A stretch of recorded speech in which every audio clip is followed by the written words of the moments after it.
हरे कृष्णा। बहुत से गंभीर साधकों के, गंभीर भक्तों के, भजनानंदी वैष्णवों के आग्रह पर हम छोटी छोटी लघु कथाएं, दृष्टांत, प्रेरणादायक सद्विचारों को आगे अब निरंतरता की ओर ना ले जाकर वनिस्पत ग्रंथों का ही अनुशीलन करने की चेष्टा करेंगे। आज से हम अपने गौड़ीय साहित्य, जो हमारे आचार्यों ने सुंदर भगवत भक्ति का सिद्धांत प्रस्तुत किए हैं, उन्हीं सिद्धांतों के से प्रतिपादित उन्हीं भगवत सिद्धांतों का हम अनुशीलन करने की, उन्हें सुनने की चेष्टा करेंगे और यह सभी के लिए बहुत लाभप्रद रहेगा। इसे हम धारावाहिक श्रृंखलाबद्ध रूप में आप सभी तक पहुंचाने की चेष्टा करेंगे। इसी श्रृंखला में हम श्री भक्ति रसामृत सिंधु तथा श्रीला भक्ति विनोद ठाकुर द्वारा रचित जैव धर्म नामक दो ग्रंथ, जो कि अनेक आचार्यों, अलग अलग आचार्यों के द्वारा रचित है, श्री रूप गोस्वामी द्वारा रचित भक्ति रसामृत सिंधु एवं श्रीला भक्ति विनोद ठाकुर द्वारा रचित जैव धर्म को ही हम सुना करेंगे और उसमें अंतर्निहित जो शिक्षाएं हैं उसे अंगीकार करने की, आत्मसात करने की चेष्टा करेंगे। भक्ति रसामृत सिंधु में श्रील रूप गोस्वामी पाद एक उदाहरण देते हैं। वहाँ कहा गया, अजामिल की कथा के प्रसंग में, यह कथा श्रीमद् भागवत में छठे स्कंद दूसरा अध्याय और 17वां श्लोक से है।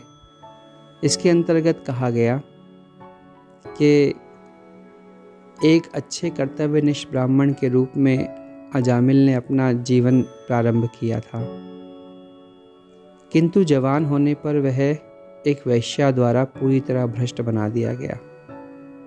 अपने भ्रष्ट जीवन के अंतिम समय नारायण, साक्षात कृष्ण ही हैं, उनका नाम लेने मात्र से महान पापिष्ट होते हुए भी उसे बचा लिया गया यातनाओं से, अंधपतन से।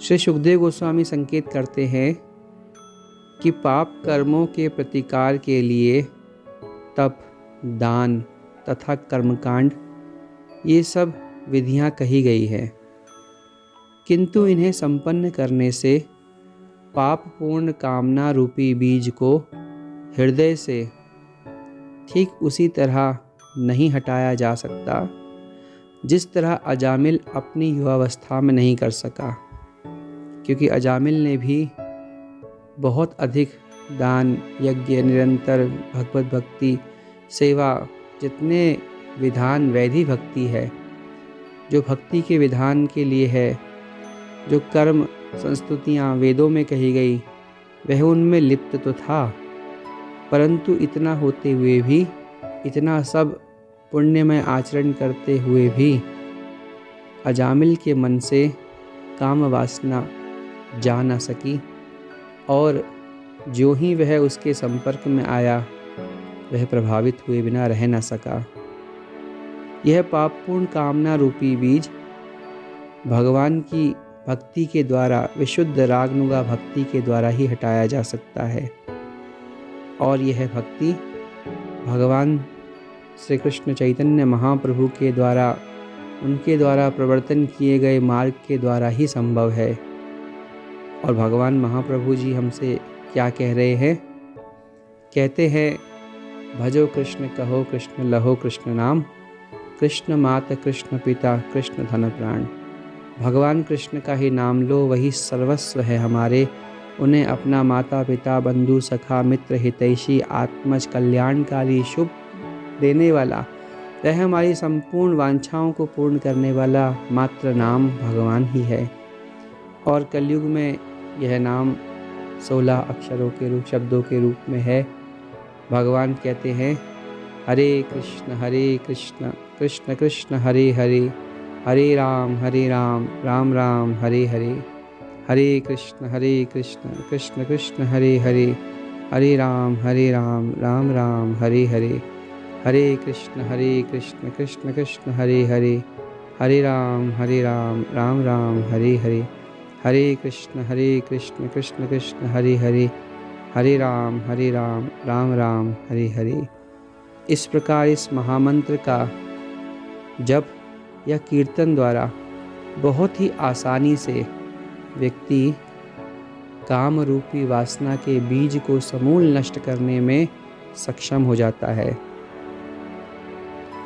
दूसरे शब्दों में, जब मनुष्य भक्ति मार्ग को जब तक ग्रहण नहीं करता, तब तक वह पाप कर्मों के फल से 100% शुद्ध हो भी नहीं सकता है। वैदिक कर्मकांड करने, दान देने, तपस्या करने से मनुष्यों को पाप कर्मों के फलों से केवल क्षणिक मुक्ति मिलती है, लेकिन अगले ही क्षण वह पाप कर्मों में प्रवृत्त हो जाता है। पाप की प्रवृत्ति, यह दान, तपस्या, तीर्थ इत्यादि हमें यह पाप की प्रवृत्ति को मिटा नहीं पाते।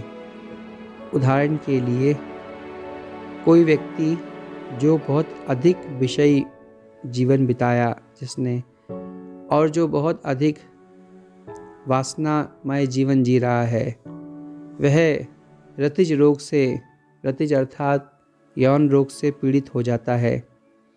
और ऐसे मनुष्य जब इस रोग से निराकरण के लिए चिकित्सा कराता है, तो महान दारुण पीड़ा उसे सहनी पड़ती है।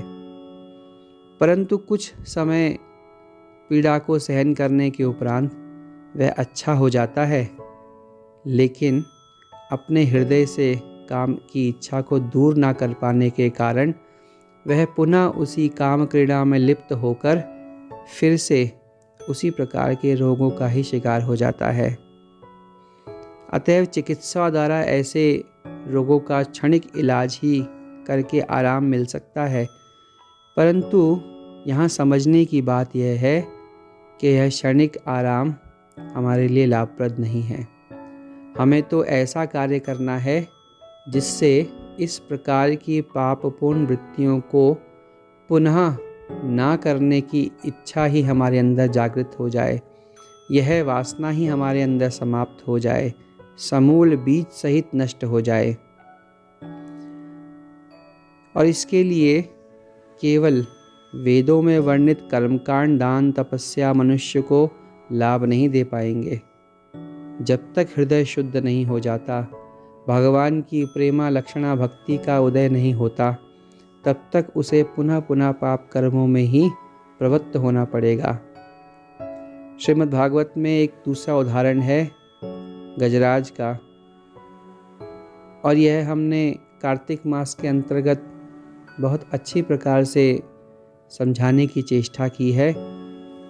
तो यहाँ पर अधिक और कहने का हमें कोई औचित्य नज़र नहीं आता, किंतु संक्षेप में यही समझना चाहिए कि जैसे वो गजराज पुनः सरोवर प्राप्त होने पर अपनी सांसारिक लीलाओं में प्रवृत्त हो गया और विपत्ति आने पर कुछ भी उसका बल, परिवार इत्यादि उसके साथ नहीं दे पाए, तो उसी प्रकार यह वेद वर्णित कर्मकांड जो कि खोखले हैं, जिनमें ज़्यादा कुछ हमारा कल्याण निहित है नहीं, यह वास्तविक विपत्ति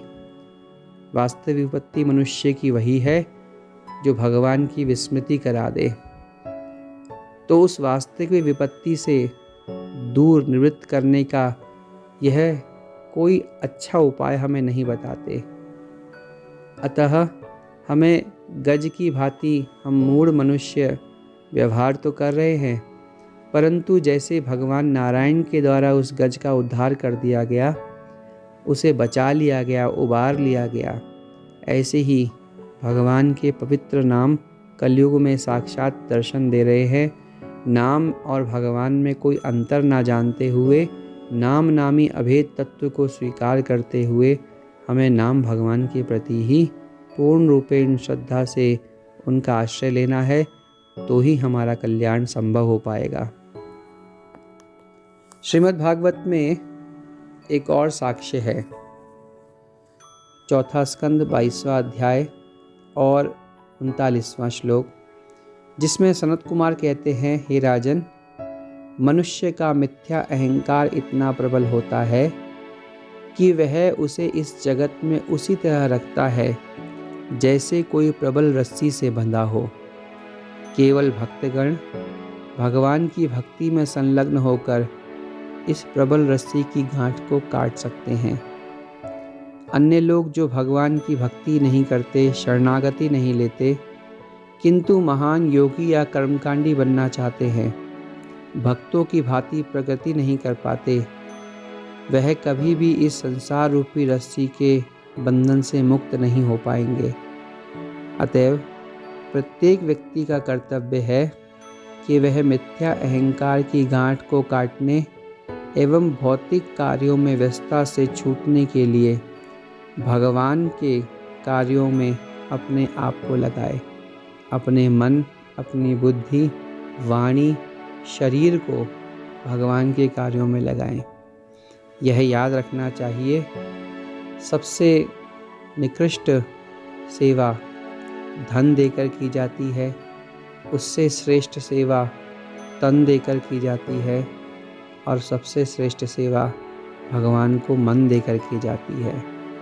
परंतु मन देने के तात्पर्य संदर्भ में हम कहीं छद्म आवरण ना ओढ़ लें, कहीं हम नकली व्यवहार ना करने लगे कि हम तो मन ही मन भगवान को भजते हैं, और ना शरीर, तन, ना धन, ना बुद्धि, ना इंद्रिय, किसी प्रकार से सेवा से हम बचे। यह मात्र छलावा, आडंबर, छल ही होगा, और छल से भगवान को हम कभी नहीं ठग सकते, कभी भी हम उनका प्रेम प्राप्त नहीं कर पाएंगे। यह बहुत साधारण समझने योग्य बात है। जाके जिन पर सत्य स्नेहु, ये कहा गया, तासु मिलहि ना कछु संदेहु। जिसको जिससे प्रेम होता है वह उसके प्रति आसक्त होकर उसी प्रकार का कार्य शरीर, मन, बुद्धि से करने लगता है। मन जहाँ होगा, हमारा शरीर, हमारी बुद्धि, इंद्रियां समस्त उसी ओर दौड़ेंगी, क्योंकि इंद्रियों का मूल मन ही है। और यदि हमारा शरीर भगवत सेवा के लिए उद्यत नहीं हो रहा, हमारी बुद्धि भगवत सेवा में संलग्न नहीं हो रही, हमारा धन, हमारा इंद्रियों संबंधित जितना कुछ साधन है वह भगवान की सेवा में नहीं लग पा रहा, तो यह निश्चय जान लेना चाहिए कि हमारा मन भगवान में नहीं है। निश्चित तौर पर हमारा मन भगवान में अभी नहीं लगा, तो हमें यह फिर मिथ्या आडंबर को त्याग कर सर्वप्रथम धन की आसक्ति को त्याग कर अकिंचन भाव से भगवान की भक्ति करने की चेष्टा करनी चाहिए। एक भक्त को अपने जीवन को सर्वथा अकिंचन ही रखना चाहिए, क्योंकि भगवान अकिंचन के वित्त हैं। श्रीमद् भागवत में ही कुंती देवी कहती हैं, नमो अकिंचन वित्ताय निवृत्त गुण वित्तये आत्मा रामाय शांताय कैवल्य पतये नमः। भगवान उस कैवल्य पद, उस ब्रह्म पद, उस भक्ति पद को तब प्रदान करते हैं और उन्हें प्रदान करते हैं जो भगवान के अकिंचन भाव से भजन कर रहे हैं। अकिंचन होने का तात्पर्य भक्त को अधिक प्रसाधन, अधिक सांसारिक विषयों में लिप्त नहीं होना चाहिए। उसे धन संचय की प्रवृत्ति बिल्कुल नहीं होनी चाहिए। हमेशा यह विश्वास रखना चाहिए कि जब भगवान ने कहा योगक्षेमं वहाम्यहम्, तो ये पूर्ण रूप से विश्वास करे कि वे भगवान मेरे सभी प्रकार के योगक्षेम जो मेरे लिए कल्याणकारी है, वे अवश्य अवश्य ही पूर्ण करेंगे और इसमें देरी ना लाएंगे। ऐसा विचार करते हुए वह माया से रहित होकर अकिंचन भाव से भगवान का भजन करे, धन का संग्रह ना करे, प्रसाधनों का संग्रह ना करे, रूप सौंदर्य सांसारिक विषय वार्तालाप से दूर रहे, एकांतवास करे, वह भगवान का भजन करे, अपनी भक्ति को बहुत एकांत में छुपा कर भजन करे और कोशिश करे कि वह मौन रहे। तो सबसे पहले भक्त को धन की आसक्ति त्यागनी चाहिए। धन यदि है तो उसे तुरंत भगवत कार्यों में लगा देना चाहिए। संत वैष्णव भगवत सेवा में तुरंत धन का व्यय कर देना चाहिए, क्योंकि खाली होने पर ही कोई वस्तु हमारी झोली में आ सकती है। यदि पहले से ही झोली भरी है तो फिर कोई भी वस्तु हमारी झोली में नहीं आ पाएगी। भगवत प्रेम भी हमारे पास तभी आएगा जब हम अकिंचन खाली हो चुके होंगे। इस प्रकार जब वह धनासक्ति से ऊपर उठ जाए तब उसे अपने शरीर का मोह त्यागना चाहिए, देहासक्ति से निवृत्त होना चाहिए। मैं शरीर हूँ, मेरा शरीर मेरे लिए है, मैं अपने शरीर की रक्षा करूँगा, इसे सजाऊँगा, इसे सुंदर रखूँगा, केवल इसी में ध्यान रखते हुए शरीर के संबंधों को ही पोषण करूँगा। ऐसा विचार ना करते हुए वह शरीर भगवान का है, क्योंकि यह वैष्णवों में बहुत प्रचलित है। जिस वस्तु पर हम श्री तुलसी महारानी को पधरा देते हैं वह भोग हो जाता है, और भोग के भोक्ता तो मेरे नारायण ही है, वह वस्तु उनकी ही होती है। और जिस क्षण श्री गुरुदेव के द्वारा हमारे ही शरीर पर श्री तुलसी महारानी को कंठ में साक्षी के रूप में पधरा दिया गया, तो यह शरीर हमारा कहाँ रहा, यह शरीर तो भगवान का हो गया।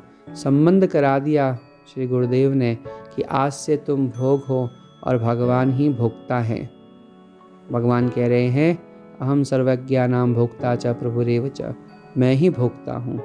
तो यह जानना चाहिए यह शरीर भी मेरा नहीं, और ऐसा जानकर भगवान के अपने शुद्ध स्वरूप को जागृत करते हुए दासो अहम कौशलेंद्रस्य, मैं भगवान का ही दास हूँ, नित्य दास हूँ, हमेशा से दास हूँ और दास रहना चाहता हूँ, क्योंकि भगवान की दासता में वह सुख वह आनंद है जो कोटि त्रिभुवन माही नाही। इसीलिए ऐसा भाव रखते हुए द्वितीय हमें अपने शरीर को भगवत सेवा में निरंतर लगाना चाहिए। कष्ट उठाते हुए भी, परवाह ना करते हुए भी भगवान की सेवा में नागा नहीं करना चाहिए। उसकी भगवत सेवा में कोई कटौती, किसी प्रकार की कोई अवकाश हमें नहीं लेना चाहिए। जब जीव इस प्रकार से धनासक्ति और देहासक्ति को त्याग कर देता है तब ही उसकी इंद्रियां स्थिर होकर मन में स्थापित होती है, और फिर वह मानसिक भक्ति में प्रवेश कर जाता है। जब इस प्रकार मानसिक भक्ति में प्रवेश करता है तब वह कहता है, हे नाथ, यह मन तुम्हारी ही विभूति है। मनश्च इंद्रियाणाम, भगवान कहते हैं इंद्रियों में मैं मन हूँ, इसीलिए यह आपको तुदियम वस्तु गोविंदम तुभ्यमेव समर्पये, आपकी वस्तु है, आपको ही समर्पण करता हूँ। ऐसा भाव रखते हुए अपना मन भगवान को दे दे। तब इस प्रकार धन आसक्ति, देहासक्ति और मन को भगवान में अर्पण करके ही वह शुद्ध अकिंचन भाव को प्राप्त हो जाता है। और ऐसे अकिंचन भाव के हमारे भगवान स्वयं दास होने के लिए लालायित रहते हैं। अतः हमें चेष्टा करनी है कि मिथ्या अहंकार की गांठ को, जो अज्ञान के कारण है, देह का अज्ञान, बुद्धि का अज्ञान, मन का अज्ञान, वाणी का अज्ञान, सांसारिक अज्ञान, जिस प्रकार यह कर्म वासनाओं का अज्ञान, संचित प्रारब्ध का अज्ञान, यह सब अज्ञान मिथ्या अहंकार, अहंकार से तात्पर्य मैं, अपने आप की सत्ता को स्वीकार करना, यह स्वीकार करना कि मैं कुछ हूँ। हमें अपनी मैं को समाप्त करके अपने अहम भाव को भगवान में ही विलीन करना है, तो ही मनुष्य शुद्ध अकिंचन भाव को प्राप्त करके भगवान के चरणों का अनुरागी भ्रमर बन के उनमें चरणों में सुगंध में गुंजायमान होगा, और वह उनसे चरणों से निकली हुई सुंदर सुगंध, वह नैसर्गिक सुगंधी जीव को उस तत्व की प्राप्ति कराएगी जिसके लिए वह सदा से लालायित है, और वह तत्व है प्रेम।